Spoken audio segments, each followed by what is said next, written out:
رسوله الكريم أما بعد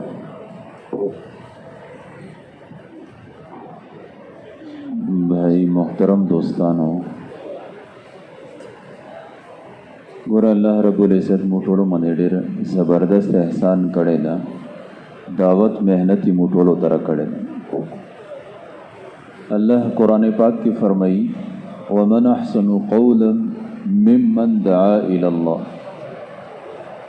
یعنی الله فرمایي چې به هغه انسان نه بهتره خبره چاوله نشي کېدی چې کوم الله طرف ته دعوت ورکوي،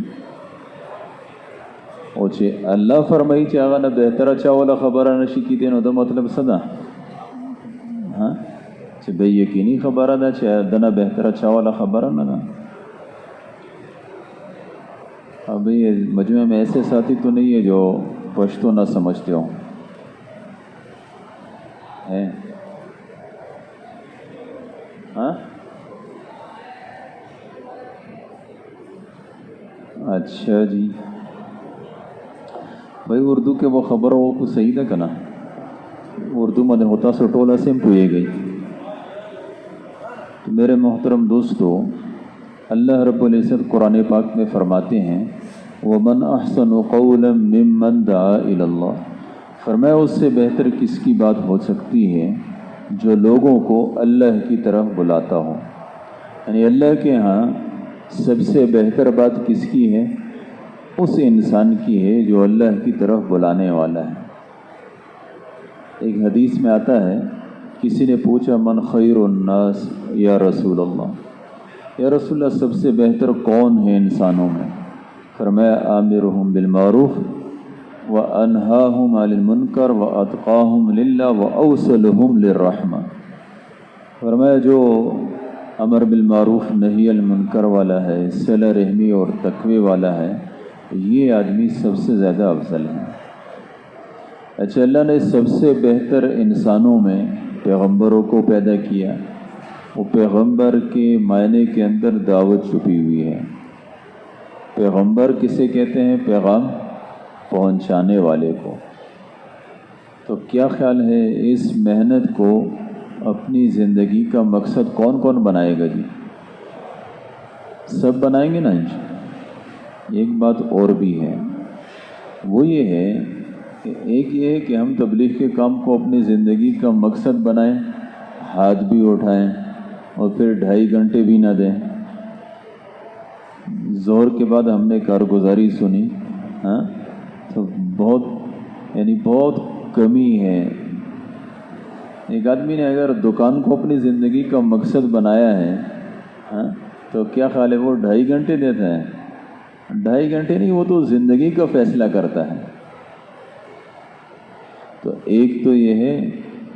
اچھا، دوسری بات یہ ہے کہ بھئی جو آدمی، ہم چپل والا کسے کہتے ہیں؟ جو چپل پہنتا ہے اس کو نہیں کہتے. ہم سب پہنتے ہیں، لیکن ہمیں کسی نے چپل والا نہیں کہا، کسی نے کپڑے والا نہیں کہا، حالانکہ ہم سب کپڑے پہنتے ہیں. کپڑے والا، چپل والا وہ ہوتا ہے جس کے ہاں اس کی سیل ہوتی ہے، جو دوسروں کو پہنچاتا ہے، دوسروں کو دیتا ہے. ہم اگر داعی اللہ ہے تو ایسا نہیں ہے کہ صرف دین پر عمل کرنے. دیندار وہ نہیں ہے جو صرف دین پر عمل کرے، بلکہ اس کے ذریعے سے دین کی سپلائی ہو، دین آگے پہنچے. پھر میرے محترم دوستو، ایک صورت یہ ہے نا کہ تبلیغ کا کام ہم کریں اور اپنے مزاج کے مطابق کریں، تو اس میں شاید ہم نقصان زیادہ کریں، فائدہ کم کریں. اور ایک یہ صورت ہے کہ بھئی جو ہمارے پیغمبر کا مزاج تھا اس کے مطابق دعوت والی محنت کریں. مجھ سے میرا بڑا بھائی ہے، تقریباً 4 سال مجھ سے بڑا ہے. ہم لوگ چھوٹے چھوٹے تھے تو وہ ایک مرتبہ شب جمعہ کے لیے گیا. تو جب واپس آیا نا تو اس سے میں نے پوچھا کہ تبلیغ والے کیسے ہیں؟ اس نے کہا کہ دفع کرو تبلیغ والوں کو، اس کے بعد میں کبھی نہیں جاؤں گا شب جمعہ کے لیے. میں نے کہا کیا ہوا؟ انہوں نے کہا 2 پرانے ساتھی تھے نا، آپس میں لگے ہوئے تھے، کہہ رہے تھے کہ آج ایک نئی مرغی پھنسی ہے، یعنی ایک نیا ساتھی آیا ہے۔ اب ان دونوں نے تو آپس میں کہا، مذاق کے طور پر کہا یا جو کوئی بھی کہا، اس کے کان میں پڑ گئی۔ اب اس کی عمر جو ہے وہ 60 کے قریب ہے، ہاں، ابھی بھی اس کی داڑھی بھی صاف ہے اور تبلیغ کی بھی چھٹی ہے۔ تو اب وہ جن دو ساتھیوں نے آپس میں یہ بات کہی نا، شاید ان کو پتہ بھی نہ ہو کہ ہماری ایک بات سے کیا ہوا۔ وہ اصل میں مولانا احسان صاحب فرماتے ہیں کہ جو آدمی ہماری محنت سے تبلیغ کے کام میں لگتا ہے، مثال کے طور ہمارا بیان سنا ہے نا، ہم نے محنت کی، وہ سب ہمیں کارگزاری سناتے ہیں۔ وہ جی آپ نے بیان کیا، بس میرا دل پھر گیا، میں نے 4 مہینے لگائے، 2 چلے لگائے، بیرون کے سفر کی، یہ سب کارگزاری ہے ہم سب پرانے ساتھیوں کے پاس بہت ساری ہوتی ہیں۔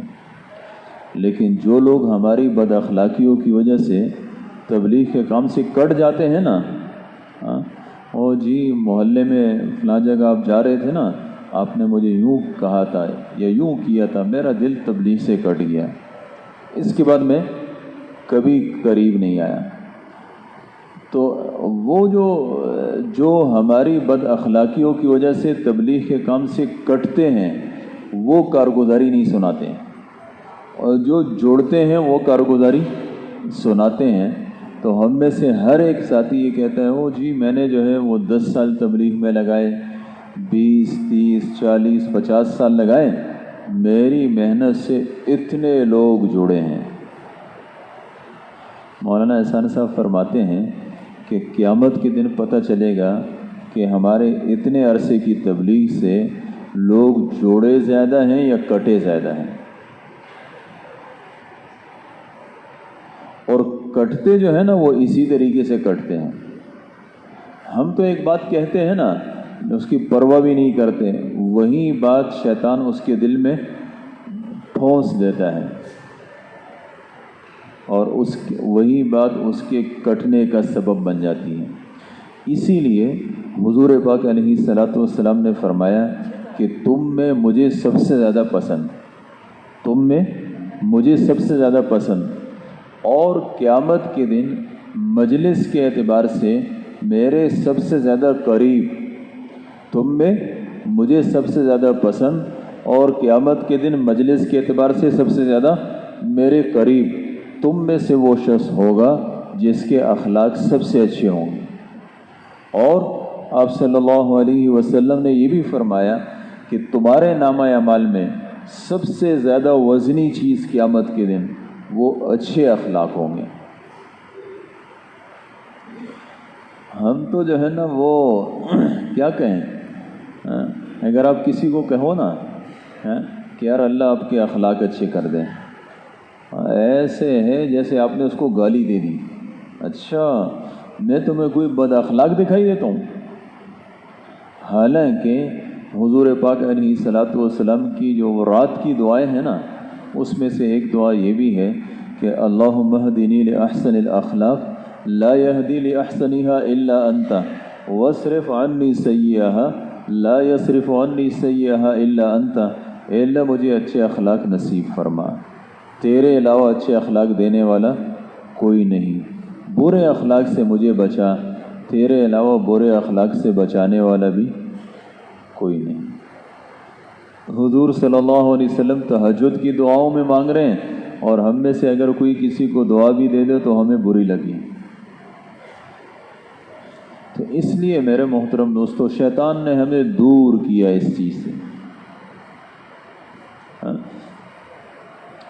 مثال کے طور رائے ونڈ سے ہمارے محلے میں جماعت آ گئی۔ اب ہر محلے میں ایسے ساتھی ہیں جنہوں نے ایک زمانے میں قربانیاں کی، اب بیچارے کام سے دور ہیں۔ اب ہم نے 2 ساتھیوں کو، جماعت کے 2 ساتھیوں کو لیا، اس کی ملاقات کے لیے چلے گئے۔ اب ایک تعارف کا طریقہ یہ بھی ہے کہ ہم یہ کہیں کہ بھئی یہ ہیں ہمارے بھائی فلاں صاحب، اور اللہ اس کو جزائے خیر عطا فرمائے، اس نے اس وقت تبلیغ میں وقت لگایا جب کہ کوئی بھی تبلیغ کے کام کو نہیں پہچانتا تھا، اور ماشاءاللہ انہوں نے دن کو رات کو گشتیں کی، محنتیں کی۔ ہم جو ابھی یہ ٹوٹا پھوٹا چل رہے ہیں نا، یہ سب ان کی قربانیوں کی برکت ہے۔ اب اگر ہم نے ایسا تعارف کرایا نا تو اس کو اپنا ماضی یاد آئے گا اور آہستہ آہستہ وہ تبلیغ کے کام میں جڑنا شروع ہو جائے گا۔ لیکن ہم ایسا تعارف نہیں کراتے ہیں۔ ہم کیا کہتے ہیں، یہ ہے جی کسی زمانے میں اس نے 4 مہینے لگائے تھے اور اللہ نے اس کو محروم کر دیا، نہ آج اس کا چلہ ہے نہ سے روزہ ہے، کچھ بھی نہیں ہے۔ وہ بیچارہ جو تھوڑا بہت جوڑتا تھا نا، ہمارے اس تعارف کی وجہ سے اس سے بھی چلا جاتا ہے۔ وہ ایک بہت بڑے عالم ہیں، انہوں نے اپنے کتاب میں لکھا ہے، کہتے ہیں ایک جوان ہے، اس کو کسی نے اشارہ کیا اس کے والد کی طرف اور اس سے کہنے لگا یہ کون ہے؟ ایک صورت یہ ہے کہ یہ کہے کہ یہ میرے والد محترم ہیں۔ اب جب یہ ایسے لفظ کہے گا نا تو اس کا والد خوش ہو جائے گا کہ بھئی بیٹا میرا بڑا باادب ہے۔ دوسری صورت یہ ہے کہ وہ کہ میرا باپ ہے۔ اس صورت میں وہ اس کے والد کے دل میں کچھ نہ کچھ تو آئے گا کہ یار بیٹا بے ادب سا ہے، لیکن خاموش ہو جائے گا۔ تیسری صورت یہ ہے کہ وہ کہے کہ یہ میری ماں کا شوہر ہے۔ اب جب یہ کہے گا نا تو وہ فوراً اٹھ کے اس کے منہ پہ تھپڑ مارے گا۔ حالانکہ باتیں تو تینوں ایک ہیں اور تینوں کا مطلب بھی ایک ہے، لیکن اثر فرق ہے۔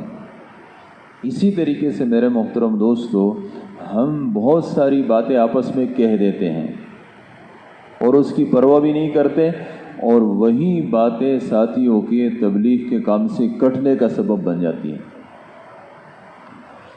آج تو اللہ کا احسان ہے، ہر مسجد کے اندر 4 ماہ والے، کہیں 10 کہیں 20۔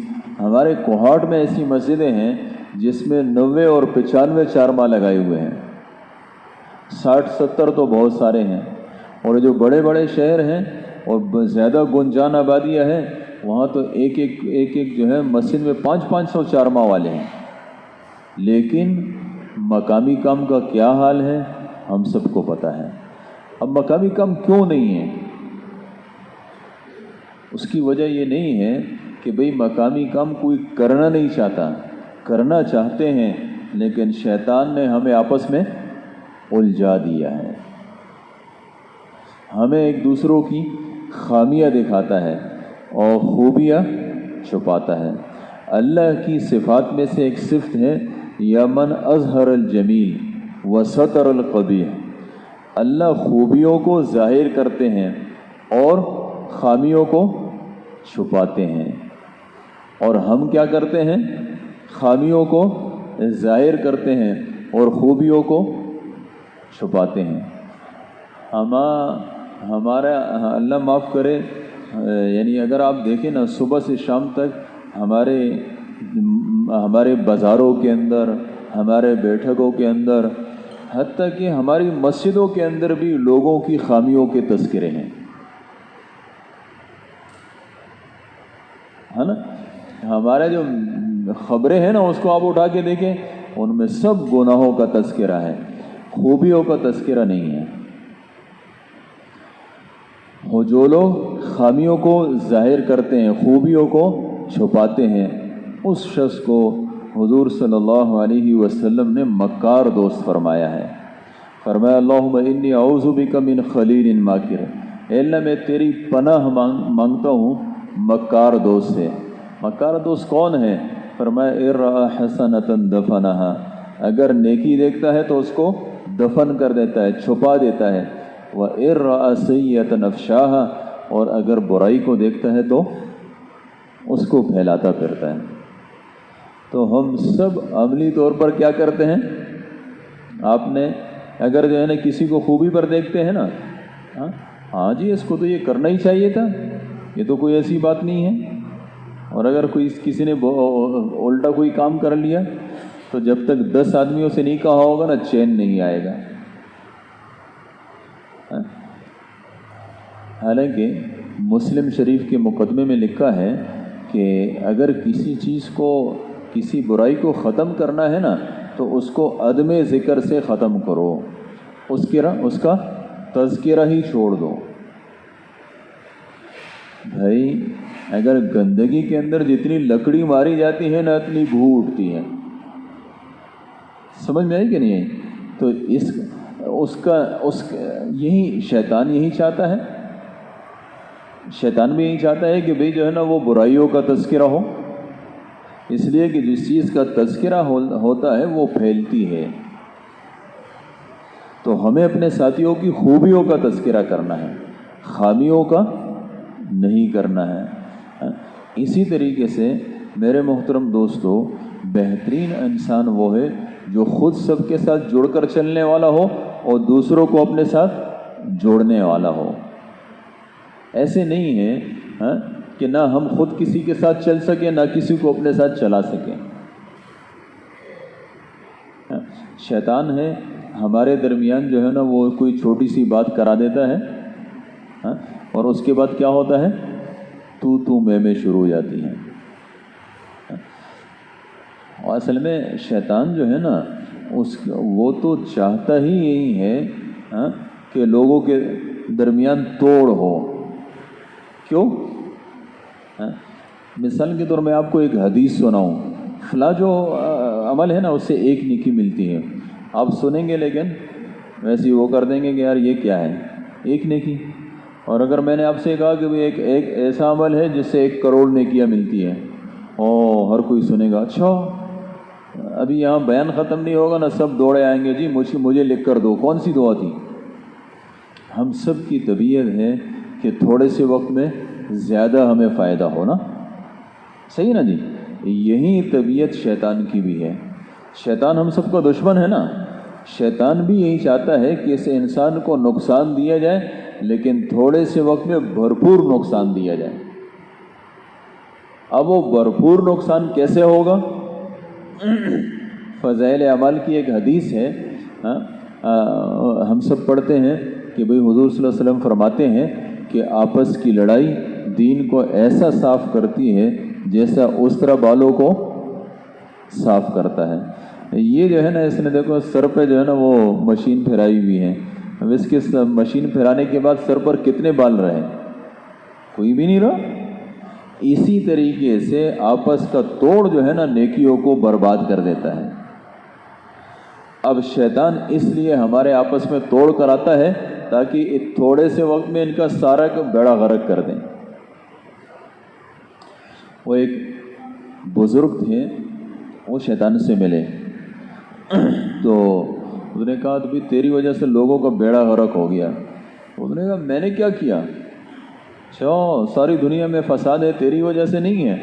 اس نے کہا نہیں آج میں تمہیں بتاتا ہوں کہ میں کیا کرتا ہوں لوگ کیا کرتے ہیں۔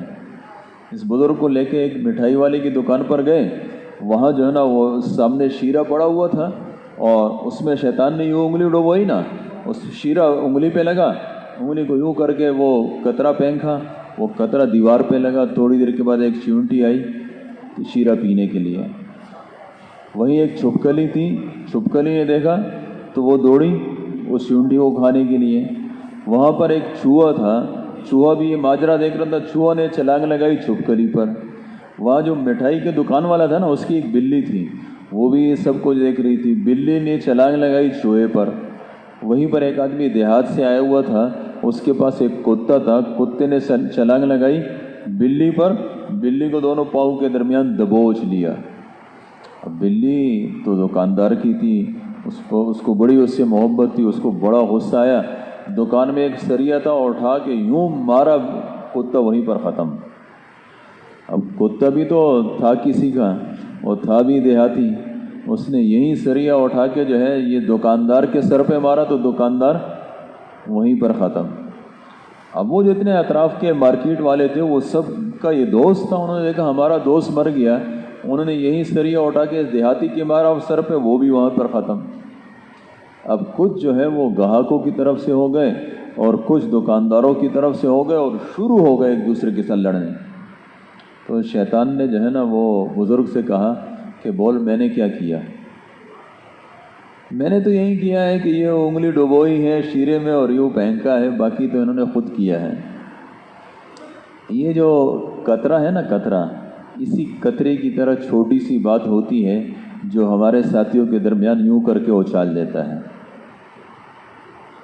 جتنی بڑی بڑی لڑائیاں ہوئی ہیں نا، جس میں پتہ نہیں کتنے مرے ہیں، ان سب کی ابتدا دیکھی جائے تو ایک چھوٹی سی بات ہوگی۔ ہمارے تبلیغ والوں کے درمیان جو توڑ ہے نا، ان کی بھی اگر ابتدا دیکھی جائے تو چھوٹی سی بات ہوگی۔ میں گزشتہ چلے میں ایک علاقے میں گیا ہوا تھا، وہاں پرانے ساتھی تھے نا، آدھے ایک طرف آگے تھے، دوسری طرف لڑ رہے تھے کس پر، عصر کے بعد گشت کرنا چاہیے کہ مغرب کے بعد۔ اب یہ کوئی بات ہے؟ نہیں، عصر کے بعد بھی گشت ٹھیک ہے، مغرب کے بعد بھی گشت ہے، جب آپ کی مرضی جب بھی کرو، لڑنے کی ضرورت تو نہیں ہے۔ اچھا، اس کے بالمقابل وقت کم ہے، اس کے بالمقابل کیا ہے؟ دیکھیں، ایک حدیث میں آتا ہے، حضور صلی اللہ علیہ وسلم فرماتے ہیں، غالباً انس بن مالک رضی اللہ عنہ ان سے فرماتے ہیں، اذا قدرت ان تصبح وتمسی وليس في قلبك غش لاحد من المسلمین فافعل۔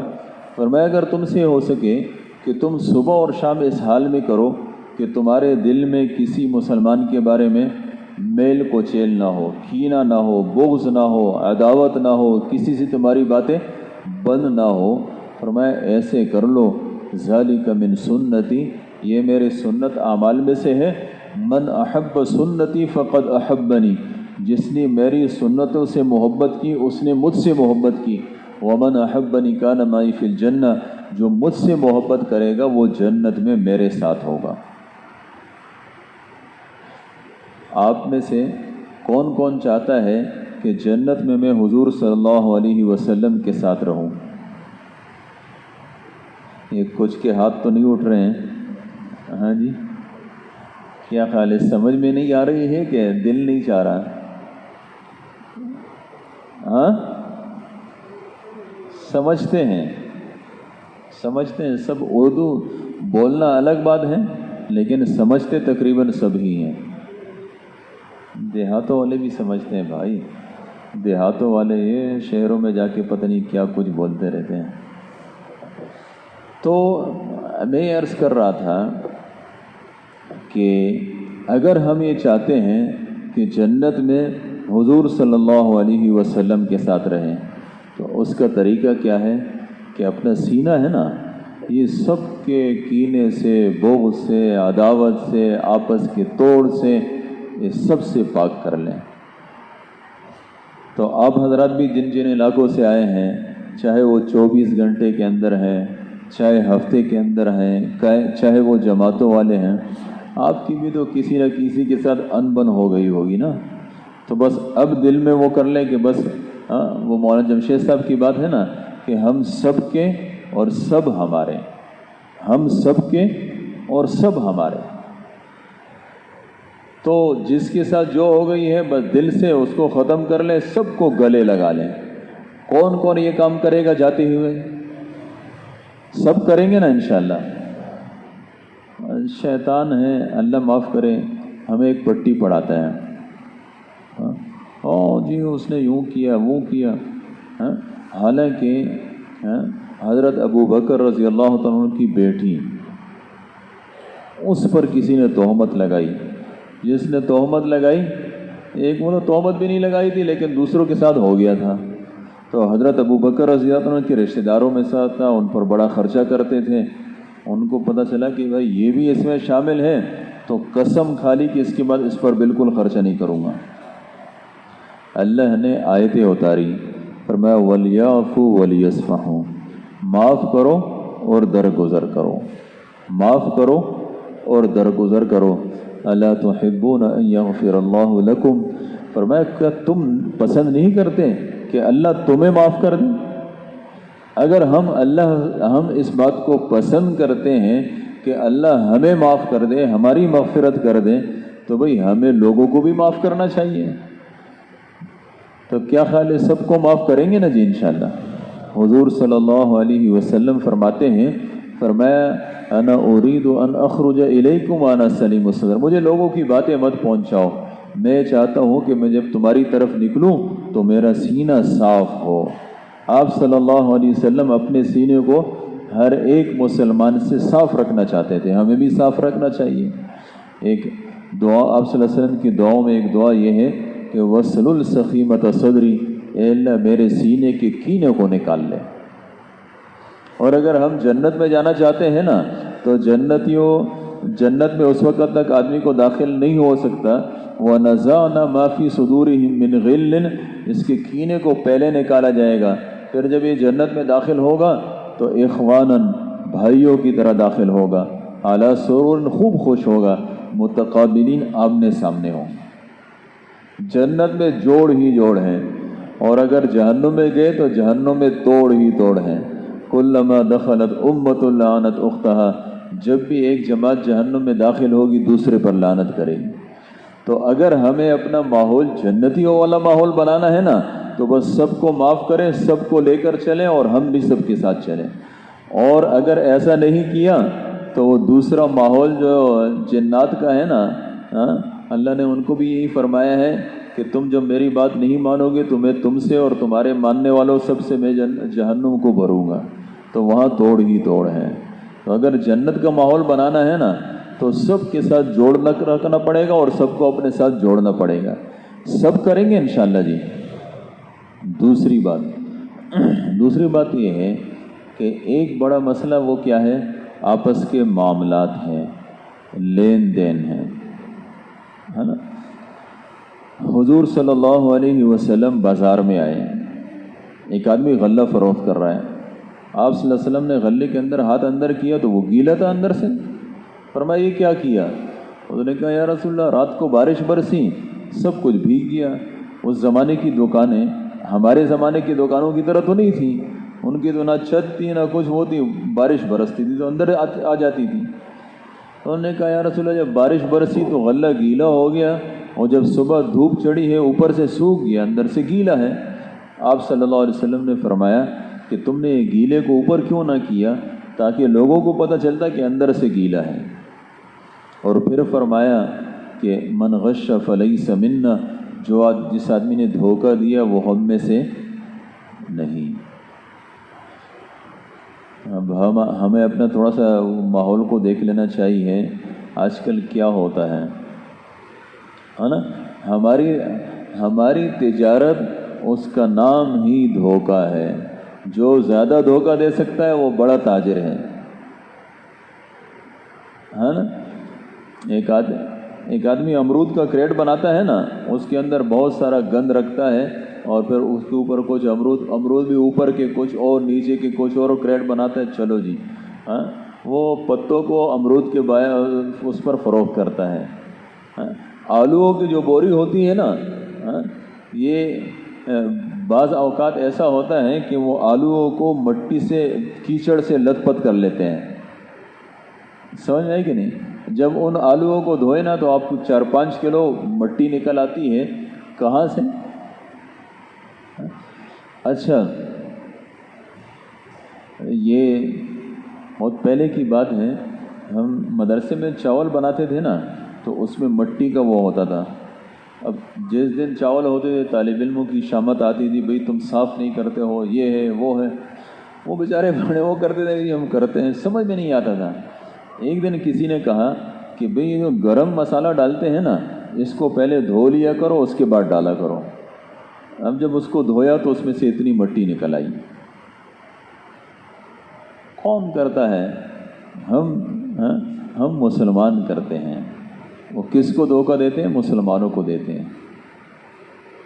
یعنی ایک فقہ کی ایک بہت بڑی کتاب ہے، اس کی 4 جلدیں ہیں، ایک جلد کے اندر عبادات ہے جس کو ہم دین سمجھتے ہیں، روزہ، زکوٰۃ، حج، نماز، یہ ہے۔ باقی جو 3 جلدیں ہیں نا ان کے اندر آپس کے معاملات ہیں، معاشرت ہے، لین دین ہے، قضا فیصلوں کا وہ ہے۔ یعنی 75% دین وہ عبادات کے علاوہ ہے جس کو ہم دین ہی نہیں سمجھتے۔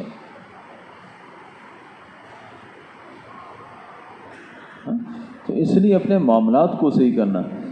اللہ معاف کرے اگر جو ہے نا اس بات کو دیکھا جائے نا، اچھا دیکھیں ایک مشہور حدیث ہے، ہم سب نے بار بار سنی ہوگی، آپ صلی اللہ علیہ وسلم فرماتے ہیں کہ ایمان کی 70 سے کچھ اوپر شاخیں ہیں. سنا ہے نا جی؟ افضلھا لا الہ الا اللہ، اس میں سب سے اونچی چیز کیا ہے؟ لا الہ الا اللہ ہے. اور سب سے ادنا و ادناہا وہ کیا ہے؟ اماطۃ الاذی عن الطریق، راستے سے تکلیف دہ چیز کا ہٹا دینا. اب ہم کیا کہتے ہیں کہ بھئی تکلیف دہ چیز ہٹا دینا کا مطلب کیا ہے؟ اگر کانٹا پڑا ہو تو وہ ہٹا دو، ہے نا جی؟ پتھر پڑا ہو تو وہ ہٹا دو. اور اگر جو ہے وہ بیٹھک کی 2-3 سیڑھیاں جو ہے وہ باہر راستے کی طرف نکال لو تو کوئی مسئلہ نہیں. کیا خیال ہے؟ یہ جو سیڑھیاں ہے اس سے لوگوں کو تکلیف ہوتی ہے کہ نہیں ہوتی؟ اچھا، دو سیڑھیاں اس طرف والے نے نکالی، 2 سیڑھیاں دوسری طرف والے نے نکالی، اس راستے کے اندر کیا رہا؟ اماطۃ الاذی عن الطریق. آپ صلی اللہ علیہ وسلم نے نہیں فرمایا کہ کانٹا ہٹاؤ یا پتھر ہٹاؤ، فرمایا راستے سے تکلیف دہ چیز ہٹاؤ. ہم تکلیف دہ چیز ہٹاتے نہیں ہیں، بناتے ہیں، تو وہ ادنا ایمان رہا.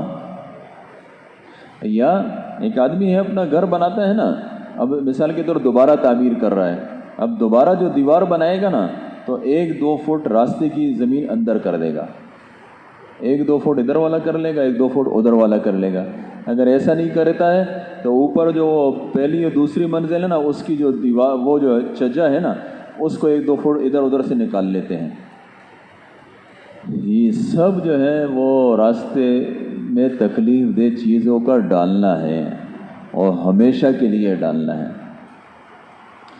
اب ایک ایسا گناہ ہے کہ اب اس نے 1-2 فٹ زمین گھیر لی نا راستے کی، تو یہ زمین 7 زمینوں کو ملا کے اس کے گلے میں توق ڈالی جائے گی قیامت کے دن.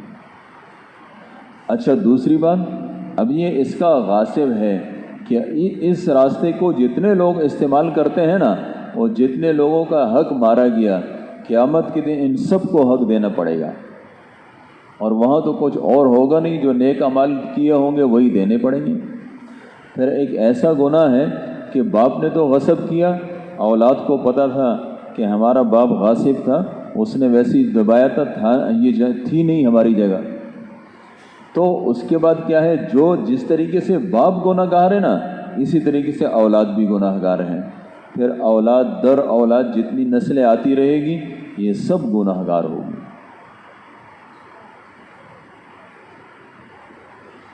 یعنی ایک آدمی لینٹر ڈالتا ہے نا اپنے گھر پہ، ایک طرف سے بھی پتھر رکھ کے دروازہ وہ راستہ بند کرتا ہے، دوسری طرف سے بند کرتا ہے، ٹھیک ہے نا. اس کے بعد یہ لینٹر اس کا ڈل جاتا ہے، اس کے بعد اس کے پاس وہ تیار مسالہ سیمنٹ بجری وغیرہ مکس یہ پڑا ہوا ہے، اس کو پتہ ہے تھوڑی دیر اسی طریقے سے پڑا رہے گا تو یہ بیکار ہو جائے گا. اب یہ ایسے نہیں کرتا کہ اسی راستے میں بہت سارے کھڈے بنے ہوئے ہیں اس میں ڈال دے تاکہ سیدھا کر لے، تاکہ جو ہے نا کیا ہے لوگوں کو تکلیف نہ ہو. حالانکہ مسلم شریف کی ایک حدیث ہے کہ ایک درخت تھا، وہ راستے میں تھا، لوگوں کو اس کی وجہ سے تکلیف ہوتی تھی، ایک شخص نے اس کو کاٹ دیا. آپ صلی اللہ علیہ وسلم کے ارشاد کا مفہوم ہے اللہ نے اس عمل کی وجہ سے اس کو جنت میں داخل کر دیا. تو ایک آدمی اگر جو ہے نا وہ اسی طریقے، آپ نے کبھی نہیں دیکھا ہوگا کہ کسی آدمی نے اپنے پیسے لگا کے جو ہے نا کیا ہے سیمنٹ بجری مکس کر کے اپنے جو کھڈے ہیں وہ راستوں کے بھرے ہوں گے. ہمارے ہاں مسجدوں پر لگانا ثواب کا کام سمجھتے ہیں، مدرسوں پر لگانا ثواب کا کام سمجھتے ہیں، لیکن اس کو ہم ثواب کا کام ہی نہیں سمجھتے، ہے نا. ایسا کوئی نہیں کرتا کہ انہی کھڈوں کو صحیح کر دے، ممکن ہے اسی عمل کی وجہ سے جنت میں چلا جائے. ایسے نہیں کرتے، بلکہ کیا کرتے ہیں، اس کو اسی حال میں چھوڑتے ہیں، ہے نا. اور یہ ایک اور تکلیف دہ چیز بن جاتی ہے لوگوں کے لیے. دوسرے دن وہ گاڑی آئے گی ایک طرف سے اٹھتی ہوئی جائے گی ادھر سے. اور تو اور جس آدمی کا گھر راستے کے ساتھ ہے نا، یہ کیا کرے گا، اس کے گھر کا پانی آئے گا، بالکل پکی سڑک ہوگی، اس کے پانی کی اور صورت بنتی ہوگی، پرواہ ہی نہیں کرے گا، اور یہ پکی سڑک پر اس کا پانی پڑا رہے گا. کچھ عرصے کے بعد یہ کھنڈر بن جائے گی یہ سڑک. یہ ہمارے ہاں عمومی ہے، عمومی. حالانکہ ان چیزوں سے بچنا اس کو حضور صلی اللہ علیہ وسلم ادنا ایمان فرماتے ہیں، ایمان کا سب سے کم درجہ۔ تو میرے محترم دوستو، ایمان کا کم درجہ بھی ہمیں حاصل ہے کہ نہیں ہے؟ اچھا، آپ صلی اللہ علیہ وسلم نے فرمایا ہے کہ بھئی جو ہے نا کیا کرو، آپس میں صلہ رحمی کرو۔ صلہ رحمی کا مطلب کیا ہے؟ جو رشتہ داری ہے اس کو آپس میں جوڑو۔ ہم دوسروں کے ساتھ تو بہت اچھا رہتے ہیں، لیکن رشتہ داروں کے درمیان اور شیطان ہمیں پٹیاں، یہ یوں کر رہا ہے، یہ یوں کر رہا ہے، ہاں پتہ نہیں کیا کو۔ اصل میں چونکہ شیطان ہے نا، اس کا کام ہی یہ ہے کہ بھئی اللہ کے احکامات کو توڑا جائے تاکہ لوگوں پر اللہ کا غصہ نازل ہو۔ تو اس کے لیے کیا ہے؟ ہمیں اپنے رشتہ داروں کی برائیاں دکھاتا ہے، اس نے میرے ساتھ یوں کیا، اس نے میرے ساتھ یوں کیا۔ ہم یہ نہیں سوچتے ہیں کہ بھئی مجھے تو اللہ نے حکم دیا ہے کہ صلہ رحمی کرو، رشتہ داروں کے ساتھ جوڑو، میں اس کی وجہ سے کروں گا، اس کی وجہ سے نہیں کروں گا کہ یہ میرے ساتھ کیا کر رہا ہے۔ اگر ہم کسی کے ساتھ اچھائی اس وجہ سے کرتے ہیں کہ یہ میرے ساتھ کرے گا تو یہ تو بدلہ ہے۔ وَمَا آتَيْتُم مِّن رِّبًا لِيَرْبُوَ فِي أَمْوَالِ النَّاسِ، فرمایا لوگ جو آدمی کسی کو دیتا ہے اس لیے تاکہ لوگوں کے مال میں بڑھ جائے، تاکہ یہ مجھے واپس کرے، تو یہ اللہ کے ہاں نہیں بڑھتا۔ فَلَا يَرْبُو عِندَ اللَّهِ، اللہ کے ہاں نہیں بڑھتا۔ اللہ وَمَا آتَيْتُم مِّن زَكَاةٍ تُرِيدُونَ وَجْهَ اللَّهِ، اور جو تم دیتے ہو اللہ کے لیے، فَأُولَٰئِكَ هُمُ الْمُضْعِفُونَ، فرمایا وہی بڑھتا ہے۔ جو ہم اللہ کے لیے کریں گے وہ ہوگا۔ ہم رشتہ دار کے ساتھ اچھائی کریں گے اس وجہ سے کہ اللہ کا حکم ہے، وہ ہمارے ساتھ اچھائی کرے، حکم بھی یہی ہے، اس کو کرنا بھی چاہیے۔ لیکن اگر نہیں بھی کیا تو ہم نے اللہ کا حکم پورا کر دیا، اللہ ہم سے راضی ہوں گے۔ تو اگر اس طریقے سے کریں گے رشتہ داریوں کو جوڑنا، کیا فرمایا احسن الی من اساء الیک، جو تمہارے ساتھ برا کرے اس کے ساتھ اچھا کرو۔